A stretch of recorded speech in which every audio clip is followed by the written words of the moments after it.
जम्मू कश्मीर के पुंछ में आतंकियों की कायराना हरकत में देश का एक जवान बलिदान हो गया है। बीते शनिवार शाम एयरफोर्स के जवानों पर हुए आतंकी हमले में 5 जवान घायल हुए थे, जिन्हें एयरलिफ्ट कर उधमपुर के अस्पताल ले जाया गया। इलाज के दौरान एक जवान बलिदान हो गया, वहीं एक अन्य जवान की हालत गंभीर बनी हुई है। दूसरी तरफ सेना के काफिले पर इस आतंकी हमले के बाद पूर्व सैन्य अधिकारियों और रक्षा विशेषज्ञों, साथ ही जम्मू कश्मीर के पूर्व डिप्टी सीएम ने गंभीर चिंता जाहिर की है।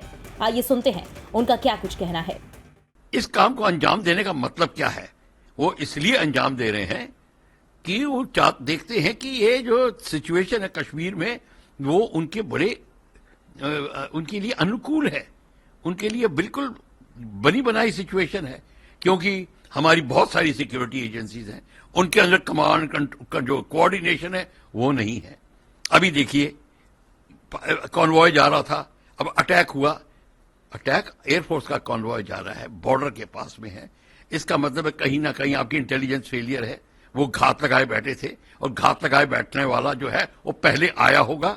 ऐसे तो नहीं है कि सडनली उनको पता चला और पैराशूट से कूद गए, और ये नहीं है। और उनके सपोर्टिंग सेल्स हैं, उनके स्लीपर सेल्स हैं, ये सारे के सारे वहां हैं। ये मैं कहता आ रहा हूं, और मैं दोबारा इस बात को करूंगा। और पाकिस्तान को पता है इंडिया एक सिंगल कमांड एंड कंट्रोल लाएगा नहीं, क्योंकि हमारे पास इतनी इंटरनल जो थिंकिंग है वो बड़ी डिफरेंट है। सब अपना अपना झंडा दिखाना चाहते हैं, इसीलिए तमाम पैरामिलिट्री फोर्सेज और इत्यादि फोर्सेज रहेंगी। इसमें आपका जो इंटेलिजेंस है उसका वितरण नहीं ठीक होता, आपका command and centralised command and control नहीं रहता, और ये कारण है कि इसको आप अंजाम दे। जैसे पुलवामा का अंजाम दिया था, अगर ये तो अभी 2 व्हीकल थी, अगर ज्यादा होती तो वो भी अटैक में आ जाती। मैं ये कहने की कोशिश कर रहा हूं, ये तो हमारी खुशकिस्मती है कि हमारे सिर्फ घायल हुए हैं, वो भी हमें उनका दुख है। पर क्वेश्चन ये है कि पाकिस्तान वेट कर रहा है, और वो अगर फिर दोबारा मौका मिलेगा फिर कर देंगे। वो हम इसलिए नहीं रोक पा रहे हैं कि हमको जो उनकी खबर नहीं मिलती, उनकी खबर भी नहीं मिलती, और जो अंदर आ जाते हैं उनको स्लीपर सेल मेंटेन करते हैं। ना हम स्लीपर सेल्स को हटा सक रहे हैं, और ना ही हम उनको रोक सक रहे हैं। इसका एक ही तरीका है, और तरीका यह है, आप पाकिस्तान को प्रेशर में डालिए। ये पीओके के जम्मू एंड कश्मीर, ये पुंछ के इलाके में हुआ, आप उनके इलाके में ऐसे ही कार्रवाई शुरू कर दीजिए, और करते रहिए निरंतर। सर्जिकल स्ट्राइक्स जिसको आप कहते हैं वो करिए। 2 से नहीं काम चलेगा। अगर आप करते रहेंगे, आप देखेंगे आपके एरिया में उनका प्रेशर कम हो जाएगा, वो डिफेंसिव पे आ जाएंगे, और यही होना चाहिए। इस प्रकार का जो प्रयास खास करके इलेक्शन के दौरान कुछ ऐसे पाकिस्तान द्वारा भेजे गए लोगों द्वारा किया जाएगा, घुसपैठ कराने की कोशिश की जाएगी, वहां का माहौल खराब करने की कोशिश की जाएगी। लेकिन सेना सतर्क है। पहले भी इस क्षेत्र में इस प्रकार से काफी जो अटेम्प्ट की गई है, लेकिन सेना ने उसको सभी को विफल किया है।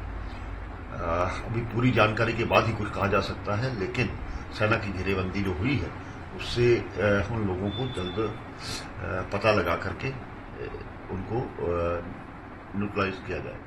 जैसे ही लोकसभा के इलेक्शन या और कोई इलेक्शन आते हैं तो टेररिस्ट एक्टिविटी जो है वो तेज हो जाती है, क्योंकि पाकिस्तान नहीं चाहता कि यहां पे किसी तरीके की इलेक्शन हो और लोगों को ये लगे कि नॉर्मलसी आ गई है। और इसीलिए अभी पीछे हाल ही में आपने देखा कि डूडू बसंतगढ़ में जो थे, कुछ जो टेररिस्ट छिपे हुए थे, उनका एक टाकरा हुआ वीडीसी मेंबर्स के साथ में, जिसमें एक वीडीजी मेंबर जो हमारा है विलेज डिफेंस गार्ड मेंबर वीरगति पाई, और उसी के जो है उसी के पीछे जो सिक्योरिटी फोर्सेज उस टुकड़ी जो टेररिस्ट वगैरह हैं उनके पीछे लगे हुए हैं। और आज वो लगता है वही टेररिस्ट जो है वो सूरनकोट इलाके के अंदर एक एयरफोर्स की जो गाड़ी थी उसके ऊपर उन्होंने इंडिस्क्रिमिनेट फायरिंग की। हमारे 3-4 जो जवान हैं वो इंजर्ड हो गए हैं और एयरलिफ्ट कर दिया उनको कमांड हॉस्पिटल। पर जो सर्चेज जो है वहां के जंगलों के अंदर वो जारी है। हमारे जो आर्मी और बाकी सिक्योरिटी फोर्सेस हैं वो लगे हुए हैं, और जल्दी ये जो टेररिस्ट है ये धर पकड़ करके इनको एलिमिनेट किया जाएगा। तो ये जो कार्रवाई पाकिस्तान की चले जा रही है, और एक तरफ से पाकिस्तान यूएन के अंदर बोलता है कि जी हिंदुस्तान के अंदर इतने जो है वो माइनॉरिटीज के साथ और बाकियों के साथ बहुत ज्यादती हो रही है, वो अपना नहीं देखता कि वो हिंदुस्तान में क्या करा रहा है। और ये जो चीज है, पाकिस्तान को इसका खमियाजा जरूर भुगतना पड़ेगा, क्योंकि लोग जो हैं अब ये टेररिज्म के खिलाफ खड़े हुए हैं।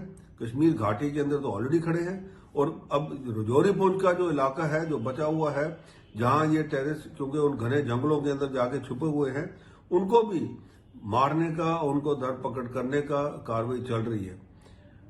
अभी तक कोई कैजुअलिटी ऐसी सीरियस नहीं हुई है। ये तो इंडिस्क्रिमिनेट फायरिंग थी उन एयरफोर्स की गाड़ियों के ऊपर। इसका मतलब ये है कि ये जो टेररिस्ट हैं, ये डायरेक्ट कन्फ्रंटेशन नहीं करना चाहते जो है सिक्योरिटी फोर्सेस के साथ, और वो वहां से फायरिंग करके कहीं और छुप गए होंगे, कहीं और भागे होंगे, जिनके पीछे ये हमारी जो सिक्योरिटी फोर्सेस हैं वो लगी हुई हैं। बताते चले कि यह हमला पुंछ के शाहसितार इलाके में हुआ। आतंकियों ने सुरक्षा बलों की 2 वाहनों पर भारी फायरिंग की। इनमें से एक वाहन एयरफोर्स का था। दोनों गाड़ियां सनाई टॉप जा रही थी। आतंकियों की गोलियां वाहन के सामने और साइड वाले शीशे को पार कर गई। इस इलाके की अब घेराबंदी कर ली गई है। इस हमले के बाद चप्पे चप्पे की निगरानी की जा रही है। बड़ी संख्या में सुरक्षा बल वाहनों की चेकिंग कर रहे हैं। वहीं वायुसेना के वाहनों पर आतंकी हमले के बाद दहशतगर्दों की तलाश तेज कर दी गई है। सुरनकोट और मेंढर के 20 किलोमीटर तक क्षेत्र में घेराबंदी की गई है, ताकि आतंकी अंधेरे की आड़ में फरार न हो सके। साथ ही ड्रोन की मदद भी ली जा रही है। ब्यूरो रिपोर्ट, इंडिया पब्लिक खबर। इसी के साथ इस खबर में अभी के लिए बस इतना ही। इस खबर से जुड़ी हुई तमाम लेटेस्ट अपडेट्स और देश दुनिया की बाकी खबरों के लिए सब्सक्राइब करें इंडिया पब्लिक खबर के यूट्यूब चैनल को और बेल आइकन दबाएं, ताकि चैनल से जुड़ी सारी लेटेस्ट अपडेट्स आप तक वक्त से पहुंच पाएं।